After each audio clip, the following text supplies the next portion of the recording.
Ya, entonces en la clase de hoy día vamos a ver la segmentación del prisma de acreción en Chile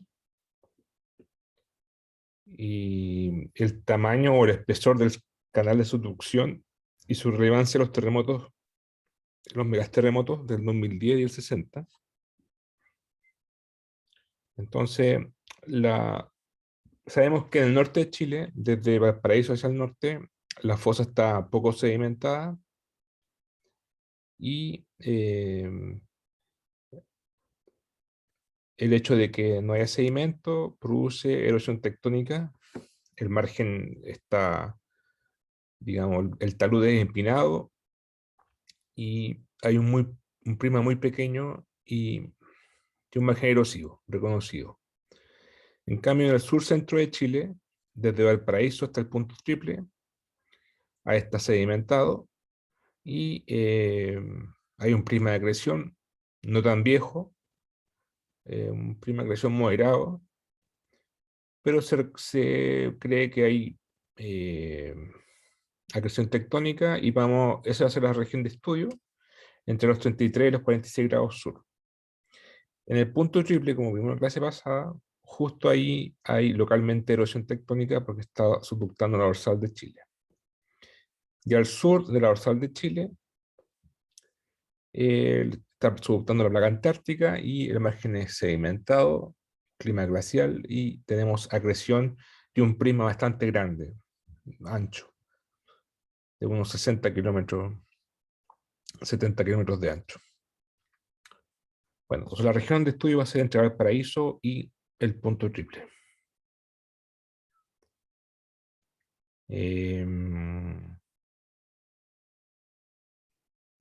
Entonces la pregunta es, entre el punto triple y la dorsal de Juan Fernández o Valparaíso, ¿qué tan grande o qué tan ancho es el prisma de acreción? Mientras más ancho significa que tiene una historia más larga de acreción. ¿Ya? Bueno, la región de estudio se puede dividir en dos partes. Acá está la zona de fractura de Valdivia, acá está la zona de fractura oblicua de Mocha. Entonces, la zona de fractura oblicua de Mocha con Valdivia y la fosa generan un triángulo.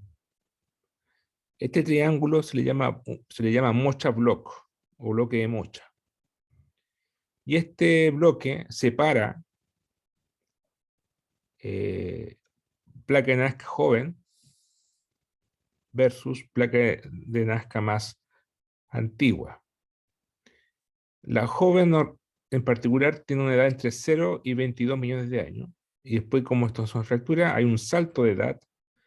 Y saltamos de aquí a unos 30 millones de años, aquí, 30 a 38 en toda esta región. Entonces, aquí tenemos 30 a 38 millones de años y acá tenemos entre 0 y 22. Entonces, tenemos un bloque joven versus un bloque maduro. ¿Ya? Un bloque maduro de edad. Otro antecedente es que la sedimentación en la fosa no ha sido constante. Eso están 100% determinados por los procesos de glaciación. Y en un paper de Kukoski-Nonken, del libro de los Andes, de Springer, de la editorial Springer, se hace un estudio y se estudia con técnicas geoquímicas, geocronológicas. Se estima cómo ha sido la tasa de sedimentación en la fosa en los últimos 22 millones de años. ¿Ya? Entonces este gráfico muestra el espesor de de sedimento de la fosa en el eje vertical y la edad de millones de años en el pasado. Podemos ver entonces que hace 5 millones de años hay un incremento brutal de la sedimentación, pasando de 1 a 2 kilómetros, que se correlaciona con una reducción de la tasa de convergencia. Aquí está la tasa de convergencia que va reduciendo. Antes la convergencia entre Nazca y Sudamérica era más rápida, y ahora se ha ido decreciendo. Y entonces, ¿qué produce eso? Ustedes se acordarán que mientras más lento sea la convergencia y más sedimento, favorece la acreción. Al revés, si tenemos una convergencia más rápida y poca sedimentación, favorece la erosión. Y eso es justo lo que pasó en el pasado. En el pasado, si nos vamos a 20 millones de años, tenemos menos sedimento en la fosa y tenemos una convergencia rápida. Entonces, esto nos dice que en el pasado, en el Mioceno, antes de 5 millones de años hacia atrás, el margen era erosivo.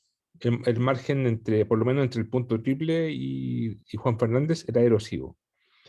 Entonces uno puede concluir que Chile Sur Central, no Chile Austral, me refiero a Chile Sur Central, entre Valparaíso y el punto triple, se puede decir que es un margen erosivo en el long term, en el largo plazo, y recientemente se hizo acrecionario desde el Plioceno, desde los últimos 5 millones de años, cuando cambió las condiciones de velocidad de convergencia y de sedimentación en la fosa interglacial. ¿Ya? Un incremento masivo de sedimento en la fosa, lo que hace que se cambien las condiciones de tectónica y pasan de un margen erosivo a un margen acrecionario. Eso explica por qué, eh, o como hipótesis, eso podría explicar por qué el prisma de acreción no es tan grande comparado con prismas de agresiones que son más, más viejos, más maduros. ¿Ya?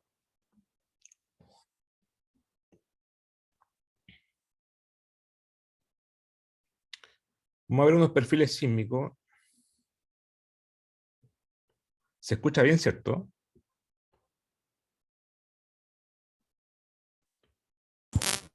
Sí, profe, se escucha. Ya. Entonces vamos a ver unos perfiles sísmicos, perfil 1, 2, 3, corredor 1, 2 y 3. Ahí están las ubicaciones. Perfil 3, corredor 1, corredor 1, corredor 2, corredor 3, corredor 4,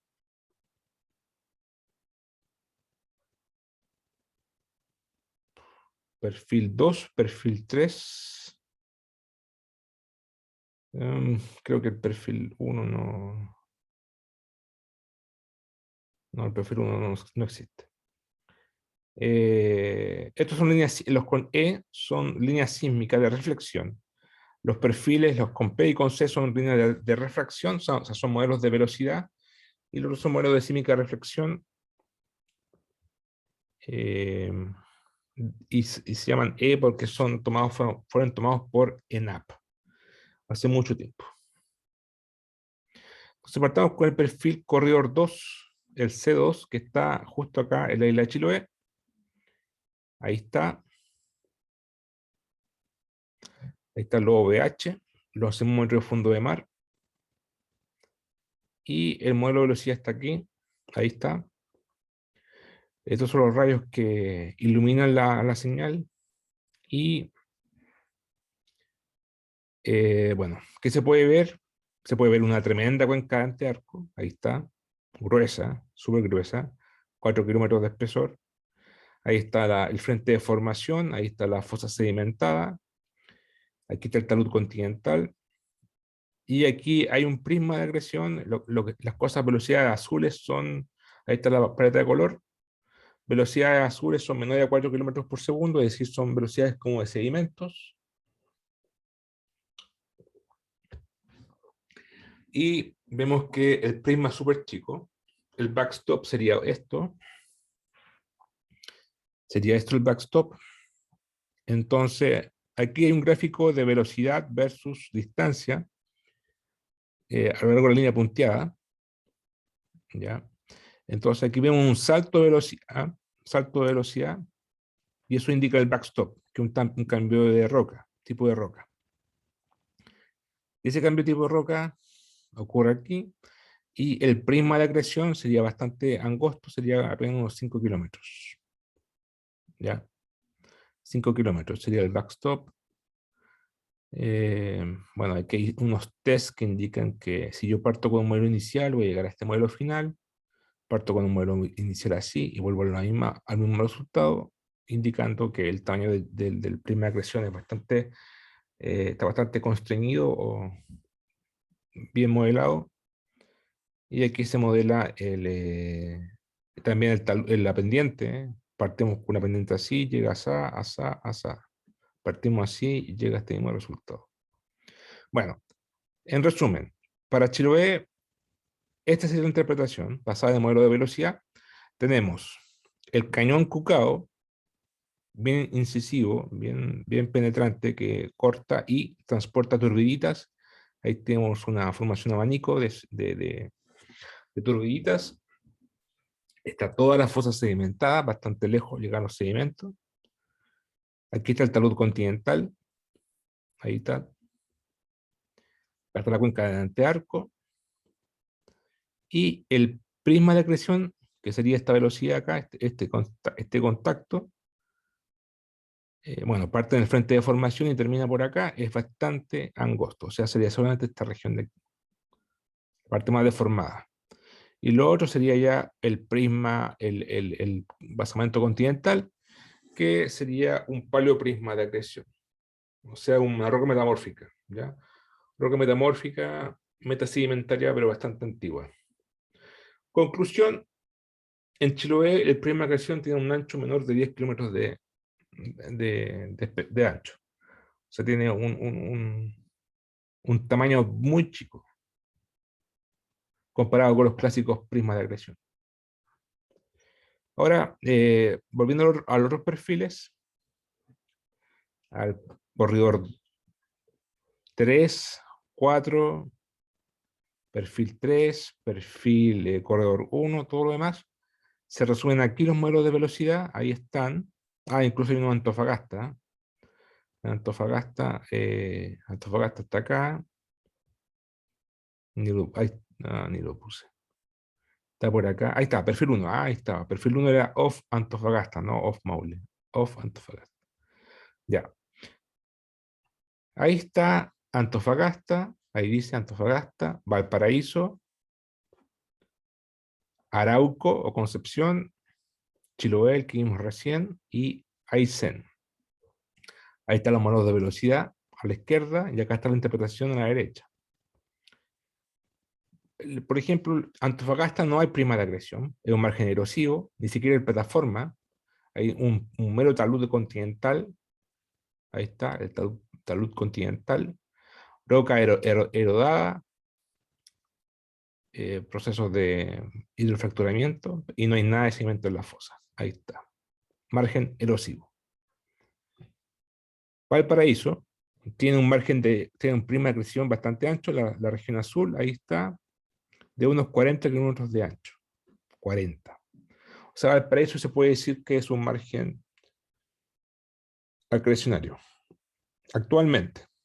¿Ya? Probablemente antes de 1901 no lo fue, pero actualmente sí lo es.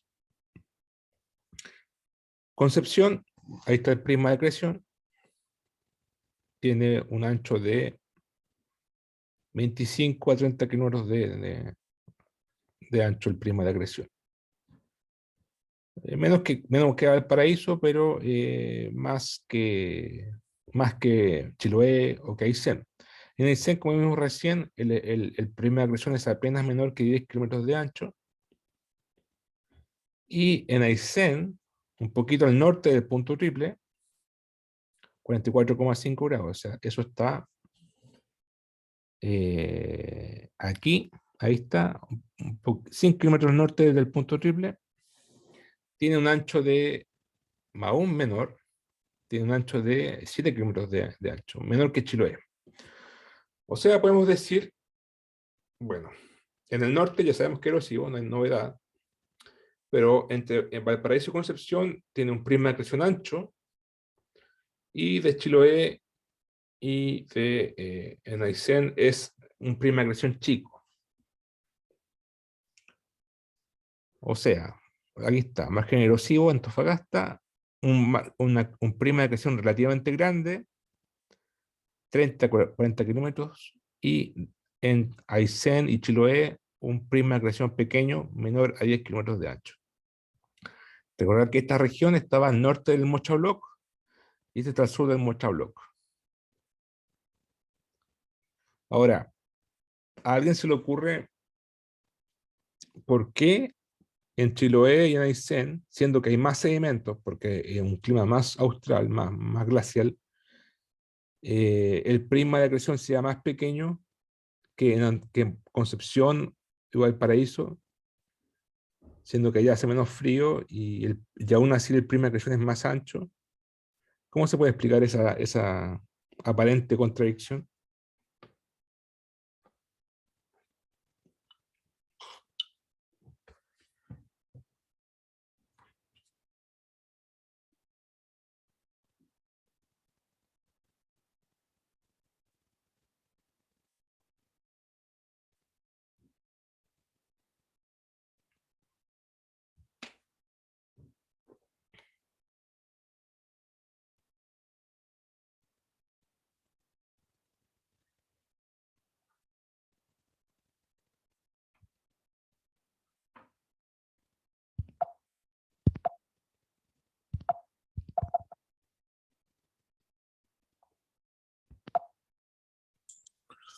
Por la velocidad de subducción y la edad de la placa. O sea, la velocidad de subducción es la misma, porque es la misma placa de Nazca, la misma placa que subducta. Ahora, la edad de la placa, eh, ¿por qué dice afectar el porte del prisma de acreción?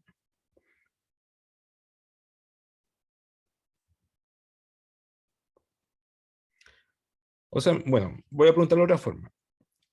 Concentrémonos en el sur de Chile, en Chiloé y en Aysén.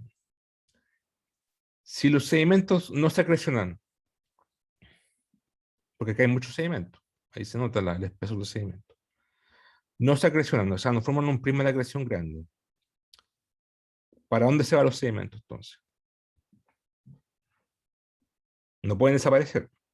Conservación de masa. ¿Para Eh, dónde se? ¿Sí? para el canal de conducción. Claro. No queda otra que se vayan para el canal de seducción, ¿cierto? Entonces, aquí se muestra un poco en Chiloé, que estamos aquí cerca de la fosa, y aquí los sedimentos ya se empiezan a hundir, se empiezan a como a formar un decolmón, un techo del canal de subducción, y los sedimentos subductan.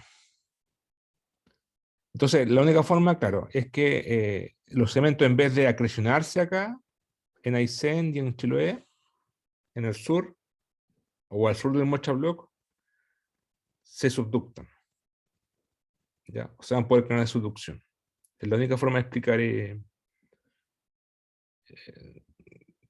que el prisma de acreción no sea grande, porque hay sedimento, ¿ya? Entonces se dan para abajo, por conservación de masa.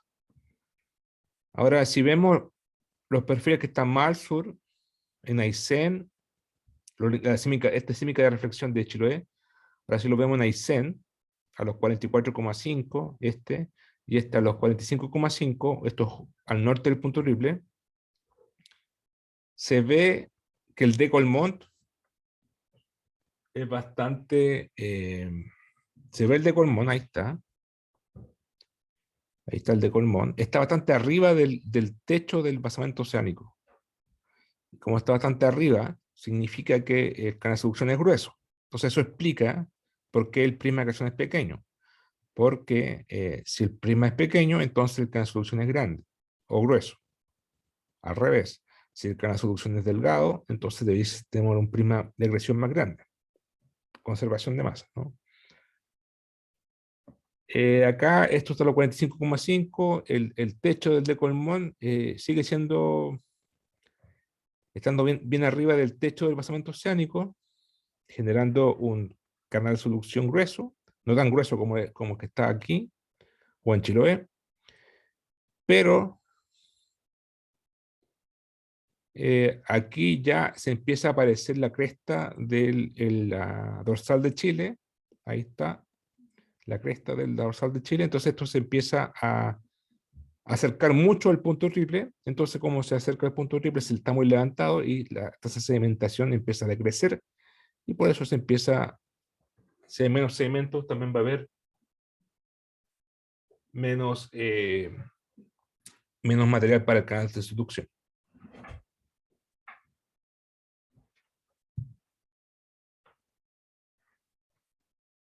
Entonces, eso explica por qué el prisma de presión es tan pequeño en Chiloé y en Aysén. Es porque el canal de subducción se engruesa, porque los sedimentos en vez de agresionarse, subductan. ¿Qué pasa en el norte? Al norte me refiero al norte de Chiloé, o sea, en Concepción y Valparaíso. Bueno, ahí decimos esperar lo contrario. Como el prisma es más grande, los sedimentos debiesen acrecionarse más que subductar. Acá hay una línea sísmica de reflexión interpretada, acá cerca del Maule, todo cerca del Maule, esto es cerca de Concepción, cerca de Valdivia. Aquí vemos que el canal de subducción es delgado y el prisma de acreción es grueso. Ahí también grueso y súper grueso acá. O sea, podemos decir que aquí está. El canal de subducción es menor que 1 kilómetro de espesor y el ancho del prisma de acreción es típicamente mayor o más ancho que 25 kilómetros. ¿Ya? Entonces, al norte del Mochabloc, tenemos que los sedimentos en su mayoría se acrecionan y en su minoría subductan. Al revés de lo que pasa al sur del Mochabloc.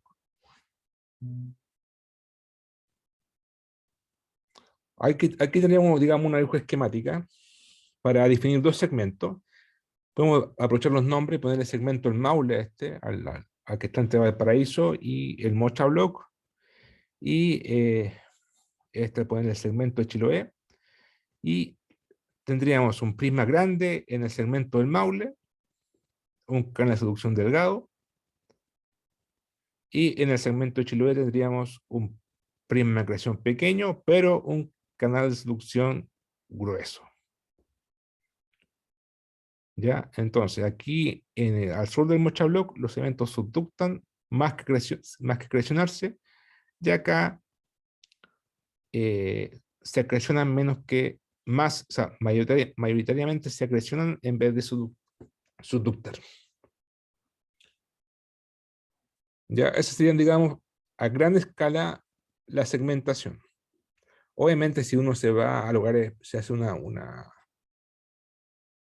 estudio más a escala pequeña, podría encontrar incoherencias debido a no sé, una fuente sedimentaria anómala por un cañón submarino o cosas así, pero a gran escala, primer orden, sería como esta la segmentación.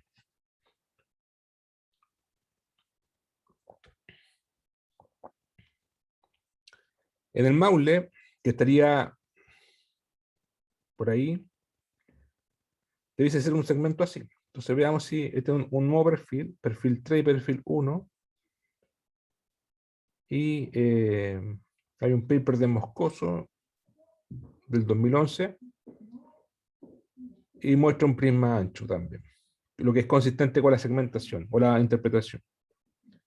Un prisma ancho, ahí está el prisma de acreción, ahí está la cuenca de antearco, acá hay un quiebre de talud, y sería ahí está el backstop, y ahí estaría el prisma de acreción. Ya.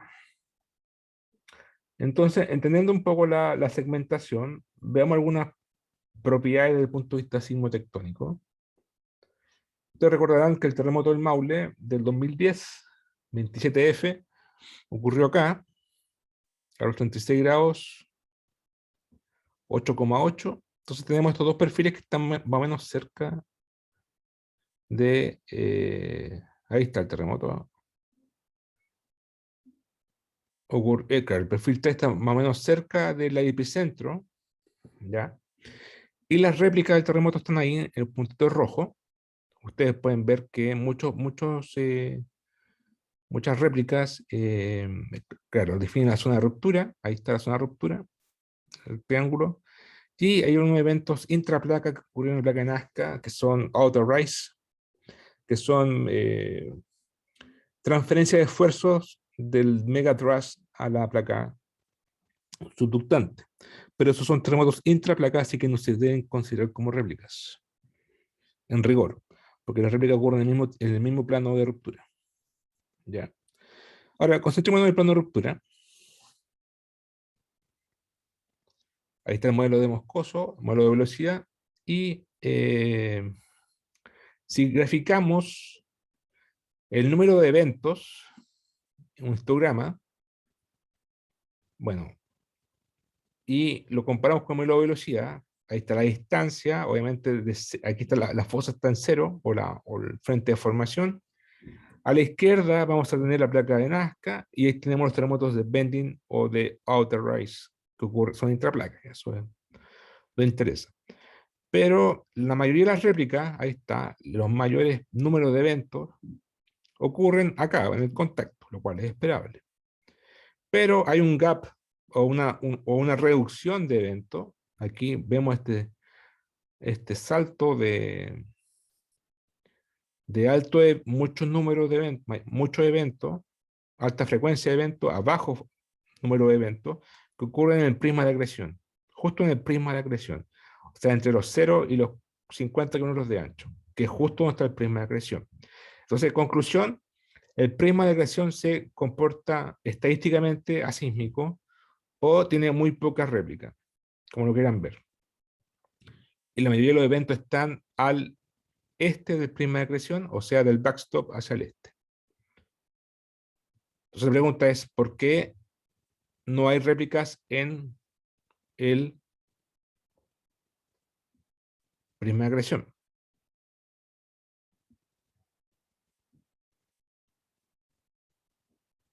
¿Por qué no hay réplica en el prisma de acreción?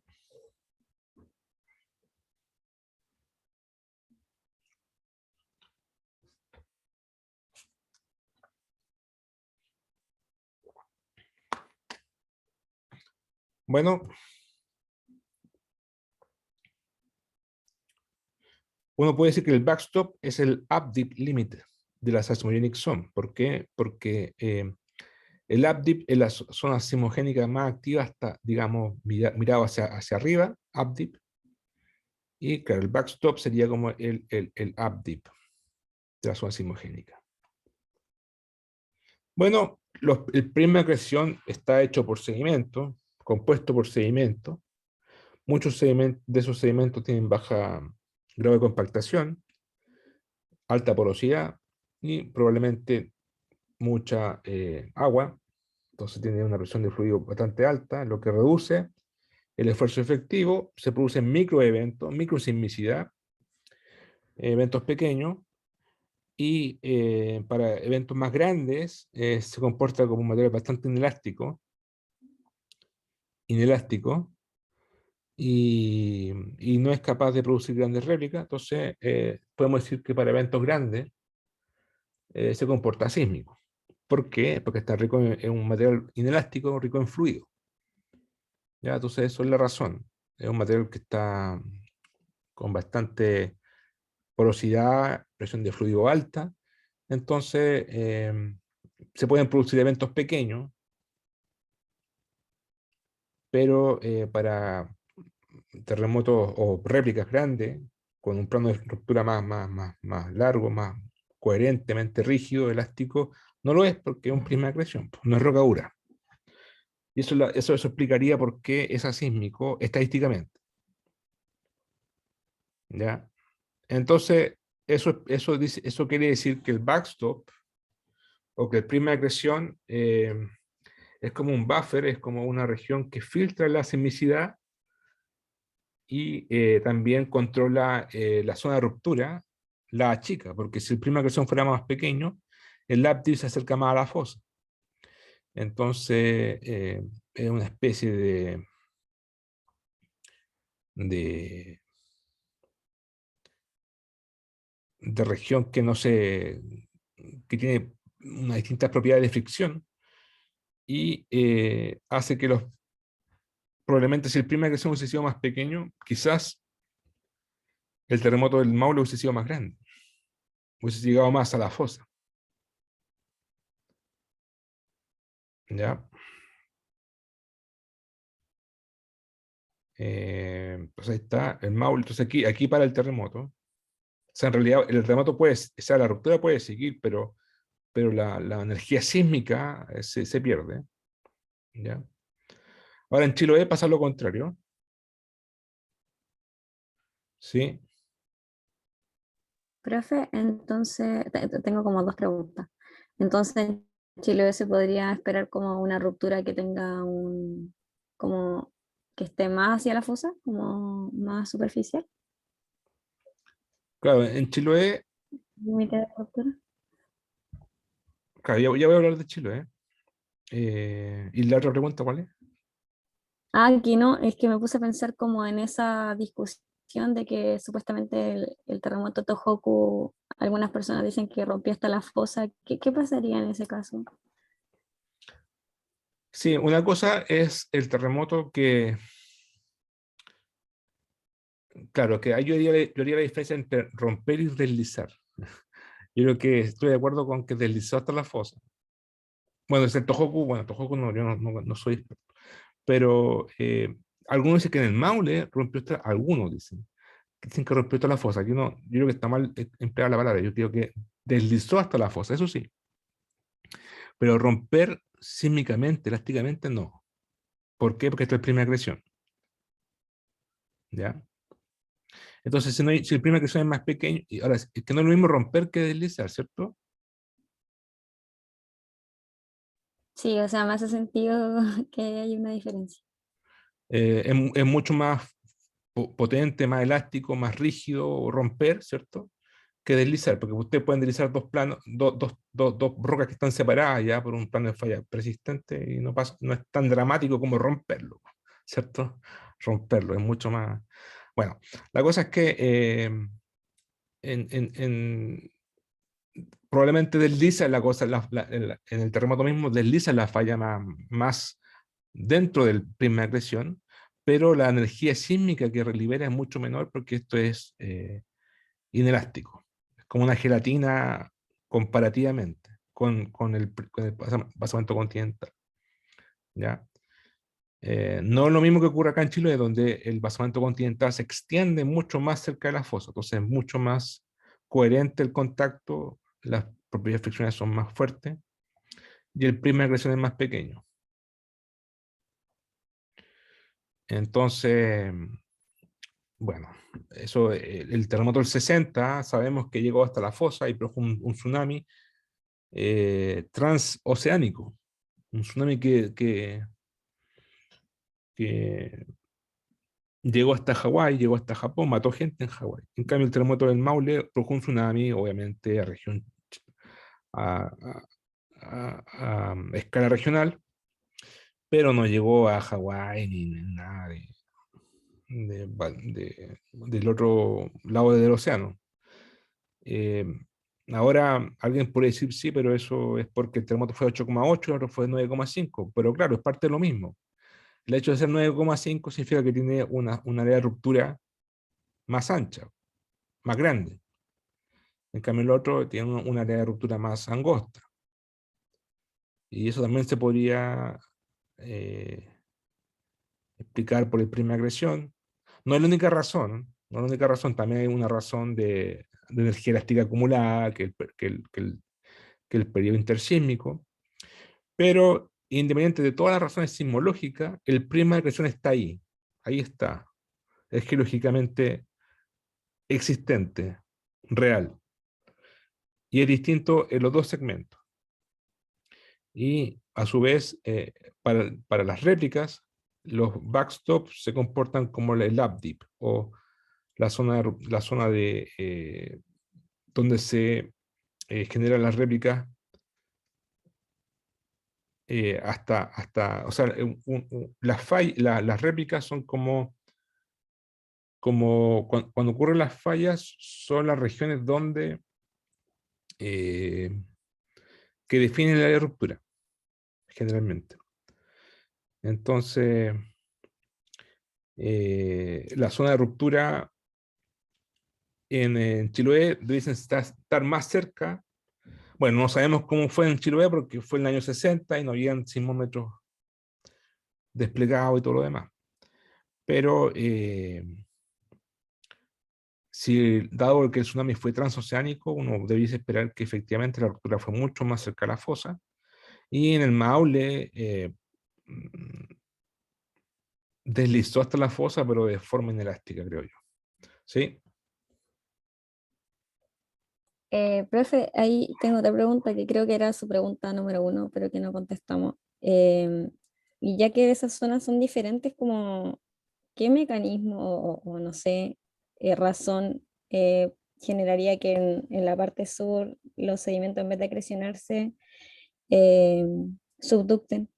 ¿Como algún motivo por el que Bueno, suceda esto? acá el sur y el norte, o sea, el Maule y el Chiloé, están separados por el Mocha Block. El Mocha Block, como dije, era un triángulo entre la zona de fractura de Mocha y Valdivia y la fosa, y eso genera un cambio de velocidad, un cambio de edad de placa joven a placa más madura, lo que produce un cambio de relojía. Ahora, esta es la isla Mocha, ¿ya? Está alzada, está levantada la zona. Aquí se pusimos unos GPS hace mucho tiempo. Y si uno va a la isla Mocha, es un parque nacional, e incluso hay una de CONAF, hay muestra la zona de fractura así para el público, lo hizo, me imagino que es en Nagiomín. Y aquí muestran la zona de fractura de Mocha, zona de fractura de Valdivia y la fosa.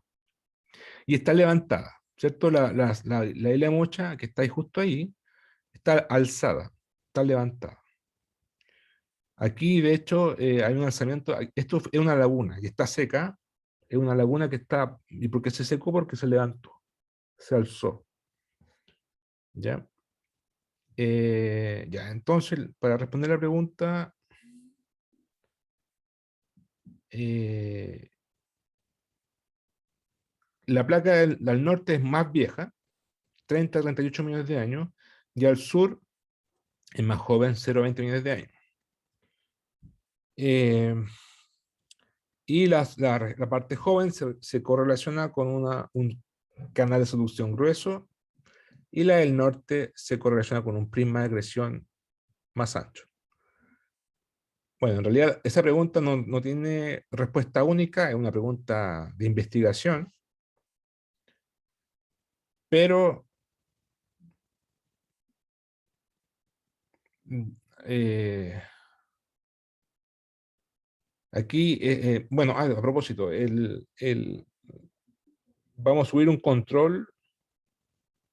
el control simbólico, que en realidad es una cuestión simplemente para que, es un cuestionario en realidad, para que ustedes repasen las presentaciones que hicieron acá, nada más que para eso, y tienen que leer esos dos papers del 2010 y 2013, y esa pregunta la tienen que responder ustedes, ¿ya? La misma que me hiciste tú, pero les puedo adelantar un poco que eh, el hecho de que la placa del norte sea, o sea, una teoría es que como la placa del norte es más vieja, entonces es más rígida y produce una menor flexura por la carga sedimentaria en la fosa, es decir, se hunde menos.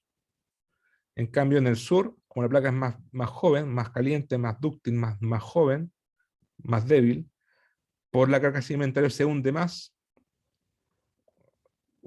me refiero justo en la fosa, porque es la fosa donde se meten los sedimentos. y en la fosa se hunde más y se meten los sedimentos de forma más fácil en la placa joven que en la placa vieja. En la placa vieja se meten más, los sedimentos se meten con menos cavidad. O sea, me refiero a esto. Me refiero a que...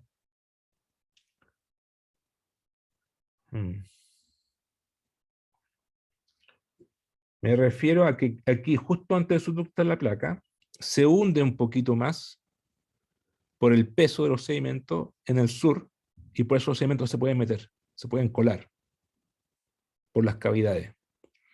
En el norte esta placa es más fuerte, más rígida, entonces no se hunde tanto, y los sedimentos, en vez de hundirse y meterse por debajo, no les queda otra que meterse por el frente, y se forma un prima de agresión frontal más ancho. Ya, esa es una teoría. ¿Se entiende, no? Sí, sí, se entiende, profe, así. Hay otras explicaciones que dicen que es por la forma del backstop, pero en realidad es una pregunta abierta, no es una pregunta que se puede, digamos, es que está cerrada, que el debate continúa. ¿Ya? Ahora, con el tema de los terremotos, el terremoto del Maule, tenemos un prisma de acreción ancho, el terremoto de Valdivia tenemos un terremoto, un megaterremoto, un terremoto gigante con un canal de solución bien grueso, con un prisma de acreción bien chico, y el APDIP para el Maule está más al fondo, más profundo. En cambio el APDIP para el de Valdivia está mucho más somero, más cerca de la fosa, lo cual puede producir un tremendo tsunami. Y acá también produce un tsunami, pero este es un transoceanic tsunami, este es un tsunami regional. Tsunami regional, tsunami transoceánico. Claro.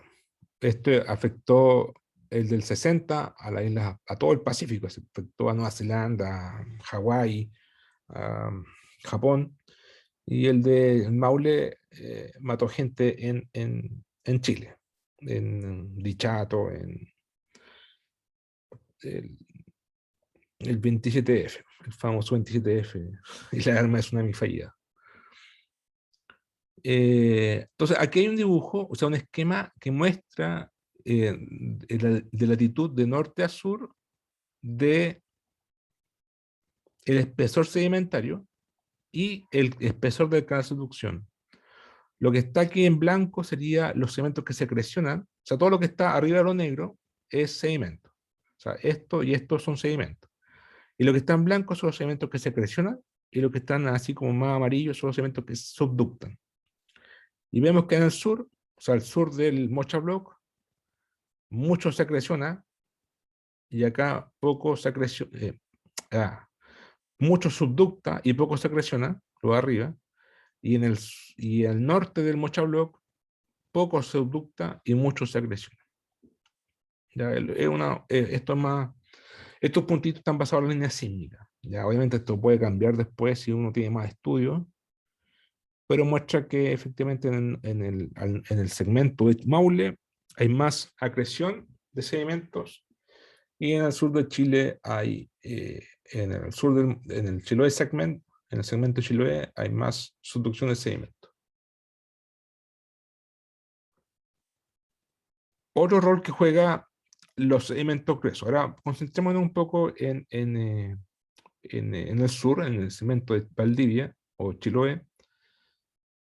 ¿Qué puede producir el hecho de tener mucho sedimento en el canal de subducción, o sea, un canal de subducción grueso? Bueno, si tenemos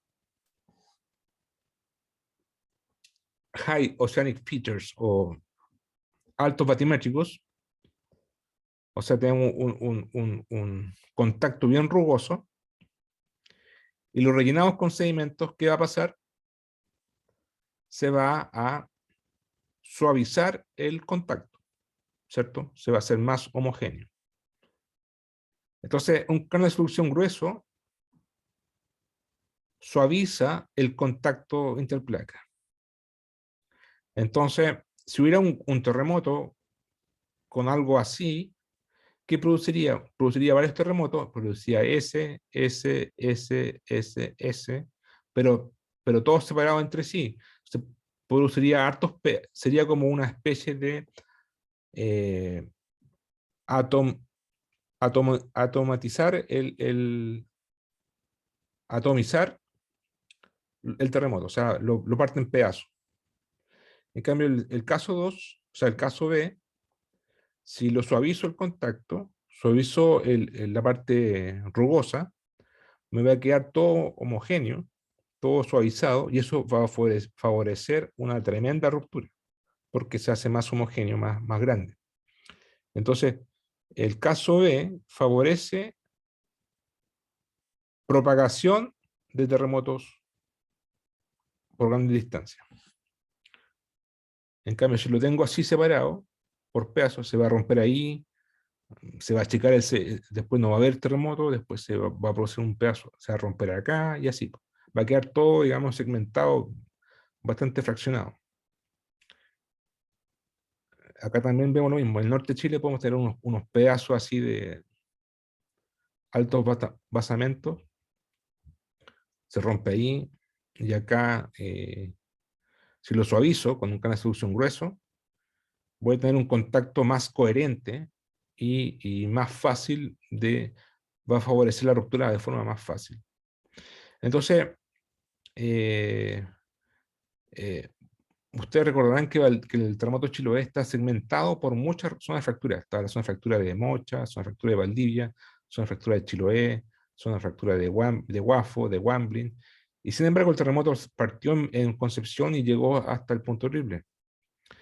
Y a pesar de todas las zonas de fractura. ¿Y cómo se puede explicar eso? Bueno, por el canal de subducción grueso. Ya sabemos que en el segmento de Chiloé el canal de subducción es grueso, y eso produce que se suavice el contacto y ocurre un terremoto, y el terremoto que partió en el norte, en Concepción, puede propagarse hacia el sur sin ningún problema, debido a que el contacto es homogéneo, no está segmentado. ¿Ya? Entonces, esa es otra característica del canal de subducción, que favorece la propagación de la ruptura. Ahora, ¿qué es lo que es una aspereza y una barrera? Bueno, una aspereza es cuando es una región que se caracteriza por, en el periodo intersísmico, concentrar mucha acumulación de esfuerzo, y eh, cuando se supera el yield stress o el esfuerzo crítico, antes de fallar, eh, desliza o concentra una gran cantidad de momento cosísmico. Eso es una aspereza. O sea, son los parches. Son estos parches que, bueno, en el periodo intersísmico tienen bastante acoplamiento, y después cuando ocurre el terremoto, ¡pum!, concentran el máximo deslizamiento. Tiene mucho seismic slip. Ya es una aspereza. Una barrera es una región con poco o nulo deslizamiento durante la ruptura. O sea, una barrera es como cuando se reduce el slip o lo para. Por ejemplo, esta región sería Mocha Facturation sería una barrera, porque no impide el deslizamiento hacia el norte, o el punto horrible sería una barrera porque impide el deslizamiento hacia el sur, o las regiones que están acá entre medio, con poco deslizamiento. Esas serían las barreras. Entonces, uno podría decir que las zonas de fractura se comportaron como barrera un poco, pero no fueron suficientemente fuertes barreras, porque, o sea, no impidieron que la ruptura siguiera para el sur, porque estas barreras estaban suavizadas. ¿Por quién estaban suavizadas? Por el canal de subducción. Entonces, pueden aquí ejercer un poco de presión y producir una reducción del deslizamiento, pero no suficientemente fuerte, porque está suavizado por el canal de subducción grueso, y la ruptura sigue para el sur. Siguió para el sur, para el sur, para el sur y rompió todo. ¿Ya? Entonces un canal de subducción grueso favorece la ruptura, la propagación de ruptura. La propagación.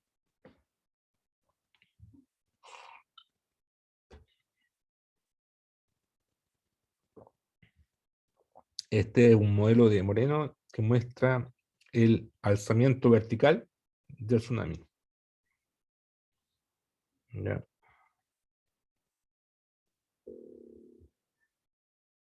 Ya, pues. Entonces, esas son las diferencias. El prisma de acreción es grande, grueso en el norte, en el cemento del Maule, y en el sur, en Chiloé, es angosto.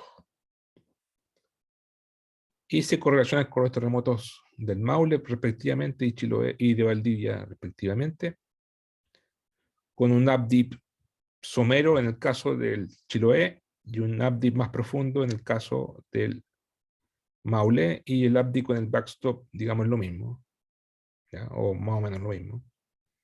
O sea, no es lo mismo, no son lo mismo, pero están correlacionados, espacialmente correlacionados. ¿Ya? Entonces, la mayoría de los sedimentos subductan en el sur, en Valdivia, y en el norte, en Maule, en vez de subductar, se acrecionan. Esa sería entonces la última clase. ¿Alguna pregunta?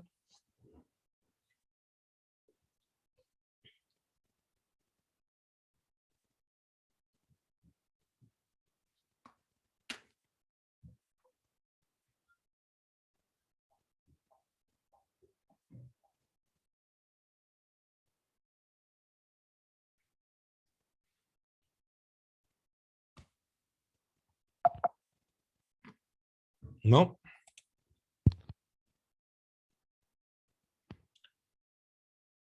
Ya, pues. Entonces, ahora ustedes van a continuar con el curso, ustedes van a presentar,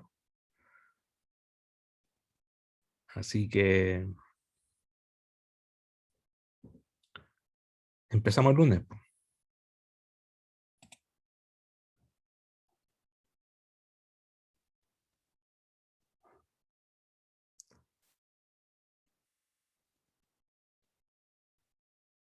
¿Ya? ¿Algún comentario? ¿Pregunta? ¿Nada? Profe, Bueno, sí. es que yo tengo como una pregunta, pero no, está relacionada al curso, pero no es como de algo que hayamos visto necesariamente hoy día. Es que es sobre el tema de la barrera, como que he escuchado o leído muy a la rápida eso de la península de Arauco o la península de Mejillones, si no me equivoco. Entonces, como que se han detenido grandes rupturas en ese lugar y no sé, ¿tienen algo en común de que sean penínsulas las dos partes? O... Porque igual, o sea, ¿por qué me acordé de eso? Porque ahora estuvimos como con sismicidad como cerca de Arauco, entonces se me vino a la cabeza ese lugar. No sé si tiene recomendaciones de lectura por último o algo así. La pregunta es si las penínsulas producen, ¿son barreras o son asperezas? No, no, no, es como que me llama la atención por qué como sería una barrera o por qué ambas serían una especie de barrera. Ah, ya. O sea, las penínsulas, No digo que porque sean penínsulas, pero justo esos dos lugares he escuchado no, sí, que son son de ese reconocidas. La península de Mejillones es conocida como una barrera, y la Mocha también. O a veces se comporta como aspereza. Es que el comportamiento es un comportamiento dual. Va a depender de la energía sísmica del sistema, ¿ya? Pero puede tener un comportamiento como barrera o como aspereza. Eh, y es porque son zonas anómalas, ¿ya? Son zonas anómalas de alzamiento del continente. Y, y no, hay explicaciones, por ejemplo, Daniel Melnick dice que las penínsulas se producen por una configuración de las fallas intracorticales bien compleja, y es más que nada por una cosa continental. Hay otras personas, eh, geólogos japoneses, que dicen que las penínsulas se producen porque subducta justo ahí, y es verdad, justo ahí subducta una zona fracturada. Por ejemplo, en Mocha En la península de Arauco, subducta la zona de fractura de Mocha. En la península de Mejillones, según Maximovich, subducta la zona de fractura de Mejillones. ¿Ya? Entonces, una zona de fractura, que es una región hidratada y menos densa, es más flotante. Entonces tiene fuerzas de flotabilidad y eso también produce alzamiento. Entonces hay una discusión ahí, ¿ya? Y todas esas anomalías de esfuerzos, ya sea por una zona de fractura, va a producir un estrés anómalo. Y los estrés anómalos van a alterar el comportamiento de aspereza o de barrera. ¿Ya? Entonces, eso sería como una hipótesis y obviamente habría que estudiarlo con geodesia y con sismicidad. Pero son regiones anómalas. ¿Ya? O sea, hay esfuerzos anómalos por razones geológicas. Una zona de fractura o una falla intracortical especial. ¿Ya?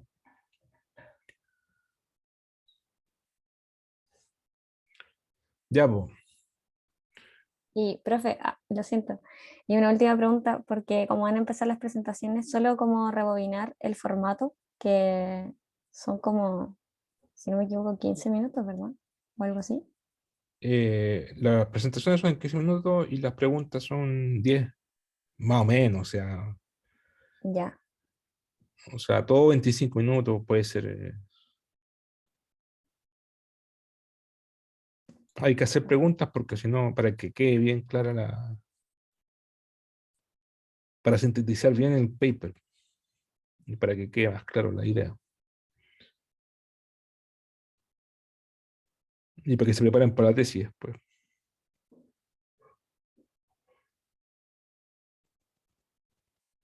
¿Y el control que mencionó, cuándo sería? Lo vamos a subir la próxima semana, yo creo, pero es una cuestión simbólica eso.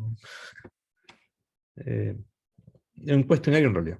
No, un control. Bueno, le pusimos control, pero es más que nada para que tomen en cuenta todas estas clases que hicimos. ¿Ya? Que al fin y al cabo todas estas clases que hicimos es una base para los papers, para que puedan entender los papers bien. Y lo vamos a subir la próxima semana, pero van a tener varias semanas, o un par de semanas para responderlo, pero una cuestión súper de bastante de descripción, ¿no? No hay que hacer modelos complicados ni nada de eso. La tarea sí, pues, la tarea ahí tienen que programar y modelar datos matemáticos.